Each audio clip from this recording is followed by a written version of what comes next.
සුබම සුබ දවසක් ඔයාලා හැමෝටම. ඉතින් අද මම කළු හීන ටිහාලෙන් කරපිංච කැඳ එකක් හදාගත්ත හොඳට ඉඟුරු සුදු ලුණු දාලා පොල් චුට්ටක්වත් දාන්න නැතුව. එතකොට හරි ගුණයි. ඉතින් හස්බන්ඩ්ට එක කෝප්පයක් දීලා මම හකුරු නැතුව කොළ කැඳ එකක් තමයි බිව්වේ. ඊළඟට මම ගෙදර අයට කන්න ටිකක් සැරට කරවල එකක් තෙල් දැම්මා මගේ මැටි ලිපේ, දර ලිපේ.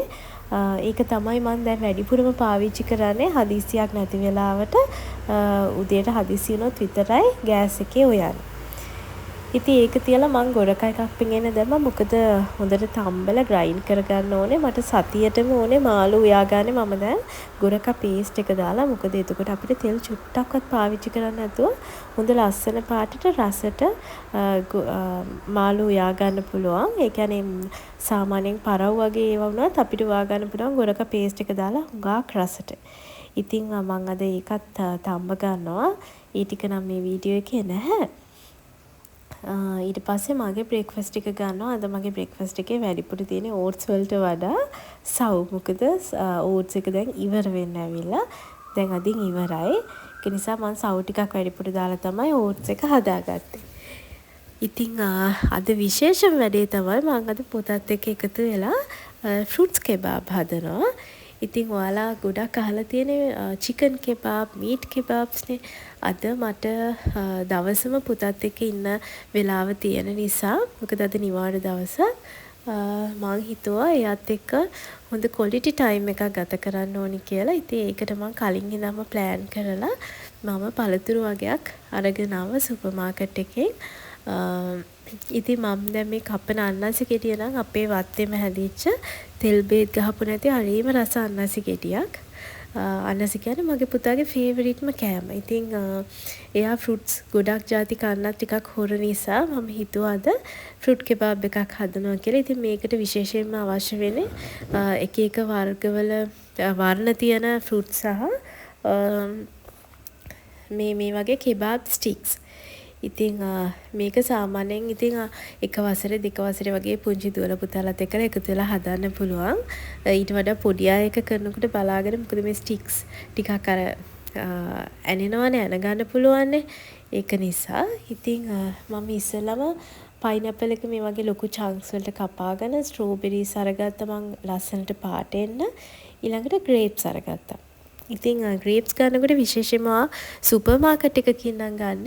ඔයාට පුළුවන් එතනින් කතුරක් ඉල්ලගෙන හොඳ ගෙඩි තෝරලා අරගන්න. මොකද අපි අපරාධනේ සල්ලි දීලා නිකන් නරක වෙන්න කිට්ටු වගේ ඒවා ගන්න ඕනේ නෑනේ. මොකද අපි ග්‍රේප්ස් අර පොකුරු පිටින් ගන්නකොට ගොඩක් වෙලාවට ඒකේ නැට ගාව තියෙන හරිය කුණු වෙලා තියෙන්න පුළුවන්. ඒක නිසා හැමතිස්සෙම හොඳට තෝරලා බේරලා අරගන්න.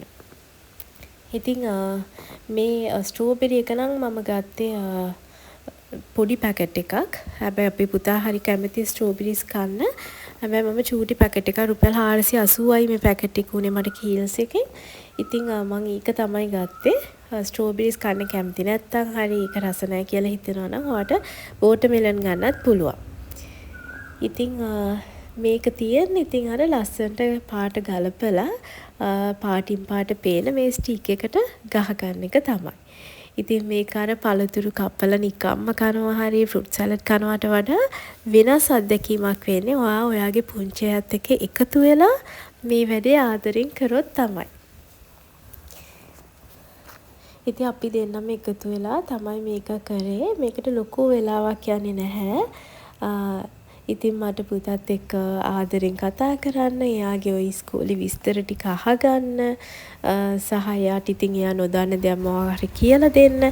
ඒකට මේ වගේ දෙයක් ඇත්තට මම හිතනවා ගොඩාක් වැදගත් කියලා. මොකද එයාලා අපි බලාගෙන ඉන්නකොට ලොකු වෙනවා. හැබැයි අපි එයාලට මේ වගේ දෙන අත්දැකීම් ආදරෙන් ළඟට වෙලා මේ එකතු වෙලා කරන වැඩ ඒවා තමයි යාළගේ ජීවිතේ යාළව පරිණත කරවන්න ගොඩාක් උදව් වෙන අත්දැකීම් වෙන්නේ. ඉතින් ඒක නිසා මම හිතනවා අම්මලා තාත්තලා විදිහට විශේෂයෙන් අම්මලා විදිහට අපිට පුළුවන් ඒගොල්ලොත් එක්ක එකතු වෙලා එයාලට යාළුවෝ වගේ මේ වගේ දේවල් කරන්න ගෙදර නිවාඩු දවසේදී අඩු ගානේ වීකෙන්ඩ් එකේදීවත්. අනිත් එක මේක ඉතින් අපත යන වැඩක් නෙවෙයි. ඒ මොනවා හරි දෙයක් උයන පිහන දෙයකදී ප්‍රයෝජනයට ගන්න දෙයක් ඉගෙන ගන්නවා, පිළිවෙලකට වැඩක් කරන්න, උයපු තැනක් අස් කරන්න, ඒ හැම දෙයක්ම ඒගොල්ලන්ට මේ වගේ වැඩක් කරනකොට ඉගෙන ගන්න පුළුවන්. ඉතින් මගේ පුතා නම් ඇත්තටම ගොඩාක් ආසාවෙන් තමයි මේ වැඩේ කරේ. ඉතින් අපි ගෙදර 5 දෙනෙක් ඉන්න නිසා අපි ස්ටික්ස් 10ක් හදන්න ප්ලෑන් කරාට 13ක් හැදුවා. හදලා ඉතින් ඉතුරු ටික ඔක්කොම ටික කෑවේ පුතා තමයි. කාලේ ගොඩාක් ඉක්මනට යනවනේ.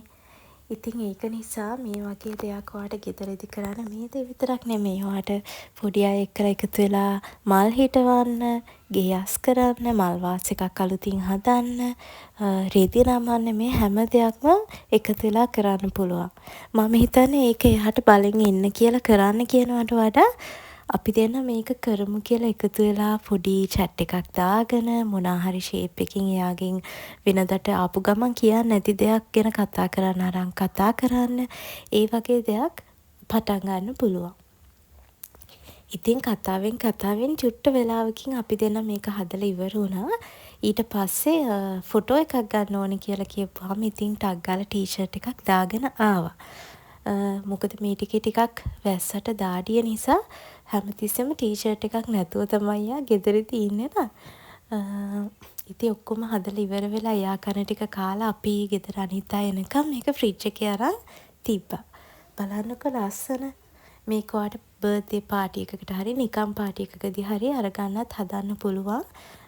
හරි කලර්ෆුල් ගොඩක් එළියක් දෙනවා ඔයාගේ කැම මේසෙට මේ වගේ දෙයක් හදලා තියාගත්තොත්. ඉතින් ඇත්තටම මම මේක වීඩියෝ කරලා තියාගත්තේ මටම කවදා හරි. එහෙම නැත්නම් පුතාට කවදා හරි බලන්න. හැබැයි මං හිතුවා මේක vlog එකක් විදිහට YouTube එකේ දැම්මොත් ඔයාටත් මේකෙන් ප්‍රයෝජනයක් ගන්න පුළුවන් වෙයි කියලා. සමහර විට ඔයා මේක දන්නවත් ඇති. සමහර විට ඔයා මේක දන්නේත් නැතුව ඇති. ඉතින් දැනගෙන නොහිටියා නම් වෙලාවක් ලැබුණු වෙලාවක ටිකක් සූදානම් වෙලා මෙහෙම කරලා බලන්නකෝ.